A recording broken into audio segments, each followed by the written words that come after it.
Hey guys, I am KD and you are watching KD Study Point। साथियों, आज के इस वीडियो में हम UK triple S C UK PSC में जो रीजनिंग पूछी जाती है उनके पीवाईक्यूज एक एक क्वेश्चन को डिटेल में हल करेंगे। आप एक क्वेश्चन नहीं सीखोगे बल्कि एक पूरा कॉन्सेप्ट सीख कर जाओगे। उस कॉन्सेप्ट का अगर क्वेश्चन कभी भी पूछा जाए तो आप उसको इजीली हल कर पाएंगे। चलिए शुरू करते हैं बिना किसी देरी के। उससे पहले मैं आपको बता देता हूँ, चैनल पर आपके लिए एक अलग से प्लेलिस्ट है रीजनिंग की, उसको जाकर जरूर देखें। ये हमारी सीरीज आजकल भी चली रही है और पूर्व में हमने बहुत सारी वीडियोस इसके रिगार्डिंग अपलोड कर रखी हैं, उनको जाकर जरूर देखिए। और अगर आपको पूरा पेपर सॉल्व मोड में चाहिए तो उसके लिए भी यूके पीएससी और यूके ट्रिपल एससी के विभिन्न एग्जामिनेशन, लगभग मैक्सिमम सारे एग्जाम के पीवाईक्यूज हल मोड में भी आपको वहां पर मिल जाएंगे। चलिए शुरू करते हैं, ये बातें तो होती रहेंगी। पहला ही क्वेश्चन हमारा यहाँ पर कुछ इस प्रकार से आपको देखने को मिल जाएगा। ठीक है, तो पहला क्वेश्चन कुछ इस प्रकार से है, यहाँ पर आप देखिए। दी गई आकृति में त्रिभुजों की संख्या ज्ञात करनी है, यानी कि जो ये आकृति दी गई है इसमें त्रिभुजों की संख्या ज्ञात करनी है। तो हम थोड़ा सा इसको बड़ा कर लेते हैं एंड देन काउंट करते हैं। देखिए, ऐसा कोई भी क्वेश्चन आपके पास आए तो आप सबसे पहले क्या करना, उनमें फिगर को देखिए। जैसे इसमें अगर मैं आपको बताऊं तो आप देख रहे होंगे कि एक फिगर ये बन रहा है जो अंदर का है। ठीक, अगर हम इस फिगर के सारे त्रिभुजों को काउंट करें तो फिर हम जो बड़ा वाला त्रिभुज है इसके फिगर्स के जो भी ट्रायंगल इसमें बन रहे हैं उनको भी काउंट कर पाएंगे। फिर हम ये देखेंगे कि दोनों दोनों जो ये अब हमारे आयत वर्ग जो भी हैं इनको मिलाने के बाद अगर कोई कॉमन अगर ट्रायंगल बन रहे होंगे तो उनको देखेंगे। ठीक है, तो गिनते हैं स्टार्टिंग से। तो देखिए, सबसे पहले इस छोटे वाले में देखते हैं हम, जो छोटा हमारा आयत बन रखा है। तो ये 1 2 3 4 5 6 7 8। ठीक है, 8 प्लस। अब देखिए, ये तो हमारे 8 हो गए। अब आप देख रहे होंगे कि एक ट्रायंगल ये भी तो बन रहा है, एक ट्रायंगल ये भी तो बन रहा है, एक ट्रायंगल ये भी तो बन रहा है, एक ट्रायंगल ये भी तो बन रहा है। तो 4 प्लस 4 कर देंगे। अगर फिर से और अगर हम देखें गहनता से तो एक ट्रायंगल ये डायगोनल के तहत भी बन रहा है, एक ट्रायंगल ये डायगोनल से भी बन रहा है, दूसरा ट्रायंगल हमारा इस वाले डायगोनल से ऐसे बनेगा और एक ट्रायंगल इस वाले डायगोनल से कुछ इस प्रकार से। तो हमारे 4 और बन गए। ठीक, ये तो हमने किसके निकाले, जो ये छोटा वाला आयत था उसके अंदर के ट्रायंगल्स को निकाला। अब जो बड़ी आकृति है उसके ट्रायंगल्स को गिनते हैं, त्रिभुजों को गिनते हैं। ठीक है, तो सेम, क्योंकि देखिए आकृति सेम है ना, तो इसमें भी उतने ही होंगे। तो 8 प्लस 4 प्लस 4। ठीक, अब देखिए कोई कॉमन बन रहे हैं, उनको हम एक बार देखने का प्रयास करते हैं। तो इस आयत और इस बड़े वाले आयत के मध्य अगर कहीं पर कॉमन बन रहे होंगे तो उनको हम यहाँ पर चेक करने का प्रयास करते हैं। तो आप देख रहे होंगे कि कोई भी कॉमन नहीं बन रहा है, तो हमारे टोटल हो जाएंगे 8 4 12 4 16 प्लस 8 4 12 4 16, यानी कि 32। ऑप्शन सी बिल्कुल सही उत्तर हो जाएगी, यानी कि 32 हमारे कुल टोटल यहाँ पर क्या बनने वाले हैं, त्रिभुज बनने वाले हैं। आई होप कि आपको ये समझ में आया होगा। जो भी आपका इस प्रकार का सवाल आए उसको आप ध्यान से फ्री माइंड होकर के एक एक चीज को पॉइंट आउट करके आप इसको एग्जामिनेशन में हल करें। ठीक है, भले आप पेन का प्रयोग करें या खुद से उसको बनाएं। ठीक है, अगला क्वेश्चन क्या कहते हैं, एक व्यक्ति का मुख दक्षिण दिशा की ओर है और वो वामावर्त दिशा में 135 डिग्री मुड़ता है और इसके पश्चात 180 डिग्री दक्षिणावर्त मुड़ता है। अब उसका मुख किस दिशा में होगा। देखो, इसको हम हल करने का एक आसान सा मैं फॉर्मूला बताता हूँ, ये ट्रिक बताता हूँ। देखिए, सबसे पहले तो इसमें आपको होना चाहिए दिशाओं का ज्ञान। ठीक, तो दिशाओं के लिए हम क्या कर लेंगे, एक प्लस का साइन बना लेंगे। अब इस तरफ मैंने लिख दिया ईस्ट, यानी कि पूर्व। उसके ठीक पीछे क्या होगा, पश्चिम, यानी कि वेस्ट या पश्चिम आप लिख सकते हैं। इस तरफ क्या होगा, नॉर्थ, यानी कि उत्तर। और इस तरफ होगा हमारा साउथ, यानी कि दक्षिण। ठीक, और आप लोग ये जानते होंगे कि आपस में ये 90 डिग्री बन रहा है, ये 90 डिग्री, ये 90 डिग्री, ये 90 डिग्री। ठीक है, इस कॉन्सेप्ट का यूज यहाँ पर होने वाला है, तो मैं बता रहा हूँ। एक व्यक्ति का मुख दक्षिण दिशा की ओर है। ठीक है, मान लीजिए एक व्यक्ति कुछ ऐसा खड़ा है, ये इस तरफ मुंह उसका है। ठीक है, मुंह इस तरफ है उसका। ठीक, अब उसने क्या करा, वो वामाव्रत दिशा में मुड़ता है 135 डिग्री। वामाव्रत यानी कि ये दाहिनी ओर हो गया इसका, और ये बाईं ओर, तो यहाँ से ये मुड़ा और 135 डिग्री, 135 डिग्री को अगर मैं तोड़ूं तो ये आपका होता है 90 डिग्री प्लस 45 डिग्री।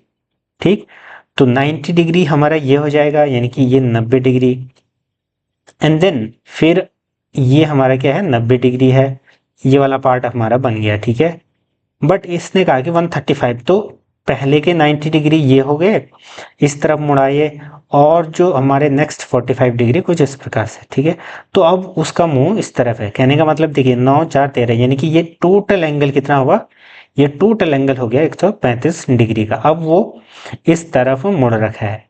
उसके बाद क्या कहा इसने, इसके पश्चात वह 180 डिग्री दक्षिणावर्त मुड़ता है। यानी कि अब देखिए इसका ये बायाव्रत और ये दक्षिणावर्त, यानी कि इस तरफ वो फिर से मुड़ा, अब वो इसी तरफ मुड़ा दक्षिण की ओर, तो दक्षिणावर्त वो 180 डिग्री मुड़ा। तो देखिए 180 डिग्री कितना हुआ, 180 डिग्री एक सीधी लाइन।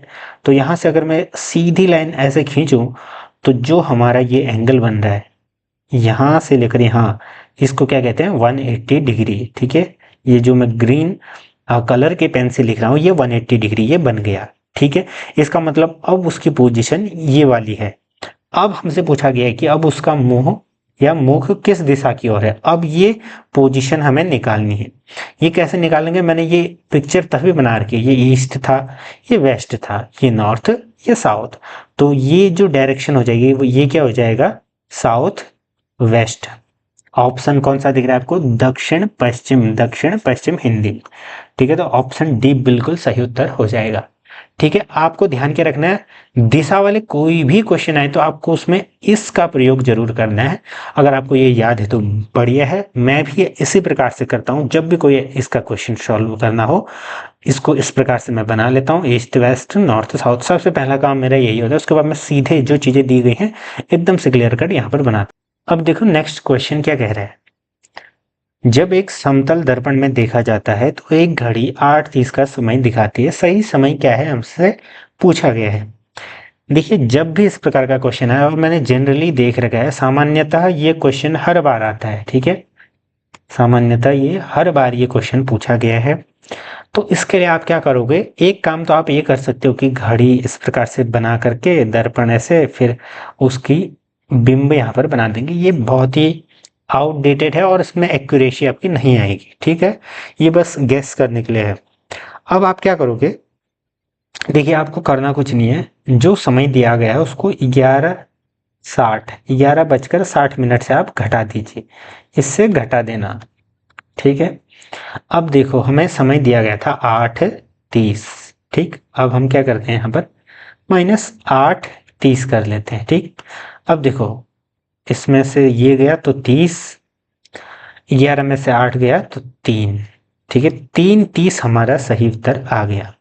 यानी कि उस समय घड़ी में कितने बजे होंगे, 3:30। आसान सा क्वेश्चन है, कोई भी समय दिया हो आपको सिंपली क्या करना है, उसको 11:60 में से घटा देना है। जो भी आपका समय दिया होगा वो आपका उत्तर आ जाएगा 3:30, ऑप्शन बी। अब अगला क्वेश्चन है, दिए गए आरेखों में से, ठीक है, दिए गए आरेखों में से हमें क्या करना है, कौन सा आरेख तरल, पिज्जा, दूध। देखिए तरल, पिज्जा और हमारा दूध के बीच संबंध को सर्वोत्तम दर्शाता है। देखिए दूध और तरल को हम इस प्रकार से लिख सकते हैं, जैसे दूध ही तरल होता है, तरल पदार्थ, और पिज्जा एकदम से अलग है। तो इस प्रकार का फिगर कहीं पर दिख रहा है आपको, बिल्कुल ऑप्शन 4 में दिख रहा है, तो 4 हमारा सही उत्तर हो जाएगा, यानी कि ऑप्शन डी। ठीक है, आसान सा क्वेश्चन था।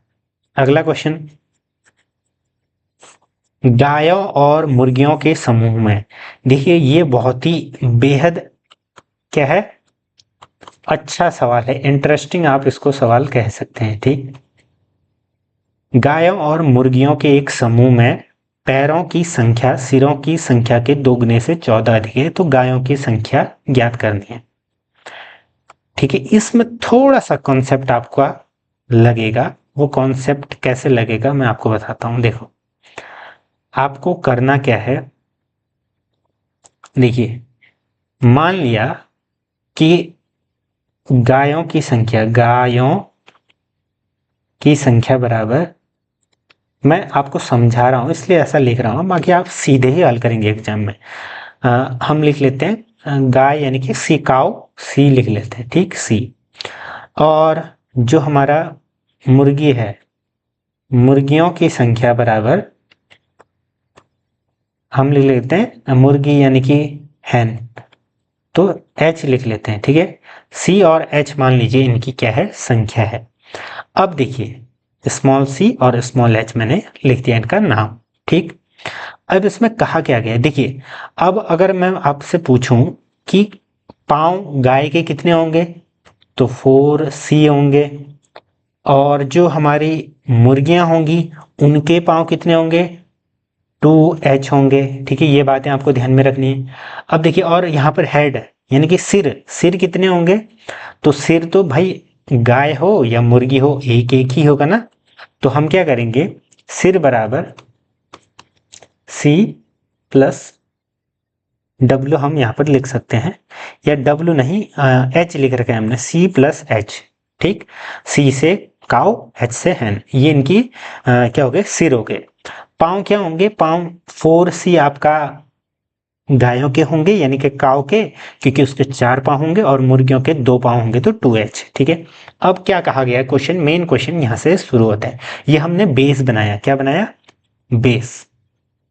अब देखो, अब इसने कहा है कि एक समूह में पैरों की संख्या सिरों की संख्या के दुगने से इतना अधिक है, यानी कि इस तरफ हम लिखते हैं पैरों की संख्या, ठीक है, दोनों की मिला करके, और इस तरफ हम लिखते हैं बराबर के इस तरफ सिरों की संख्या, सिरों की संख्या जो कंडीशन दी गई है उसके हिसाब से। इसने कहा पैरों की संख्या बराबर, जो कि होंगे हमारे टोटल पैर कितने होंगे, 4C प्लस 2H बराबर, क्योंकि टोटल पैर तो इसके मुर्गियों के प्लस गायों के जोड़ने के बाद आएंगे ना, ठीक।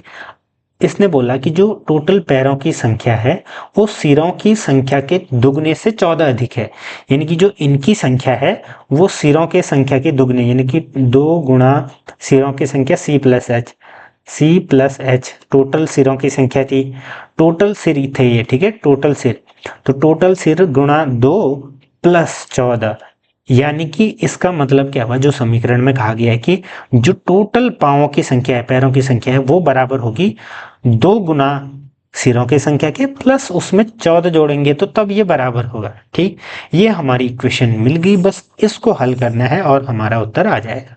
अब देखो कैसे, 4C प्लस 2H, ठीक, 2 का गुणा C से 2C प्लस 2H, ठीक है, 2 इंटू H प्लस 14। अब यहां पर देख रहे होंगे आप 2H से 2H क्या हो गया, कैंसिल हो गया, ये 2C इस तरफ जाएगा, तो माइनस में 4C माइनस 2C बराबर 14, ठीक। अब 4C से यहां पर आपका कट गया क्या, 4C माइनस 2C, 2C बराबर 14, C बराबर हो जाएगा हमारा 14/2, दैट इज 7, यानी कि C की वैल्यू आ गई हमारी कितनी, 7, ठीक। तो 7 हमारा उत्तर हो जाएगा। इसने क्या पूछ रखा था हमसे कि गायों की संख्या कितनी है, तो गाय हमने C मान रखा था गाय को, ठीक है, ये देखिए गाय को हमने क्या माना था, C, और C 7 आ गया, तो ऑप्शन बी बिल्कुल सही उत्तर हो जाएगा। आई होप कि आपको समझ में आया होगा, मैंने बेहद ही आसान तरीका, इससे आसान तरीका शायद ही मुझे लग रहा है कि कोई होगा, ठीक है। अगर आपको समझ में नहीं आया तो दोबारा देखें, बाकी चैनल से जुड़े रहें। आप चैनल की मेंबरशिप भी ले सकते हैं, अगर आप मेंबरशिप लोगे तो आप मुझसे क्वेरीज, जो भी कॉल वगैरह मैसेज के थ्रू सारी जानकारी पा सकते हैं, प्राप्त कर सकते हैं, और साथ ही साथ जो PYQs, PDF या किसी बुक की रिकमेंडेशन या बुक्स की PDF भी आपको मिल सकती है, ठीक। तो जुड़े रहेंगे, धन्यवाद।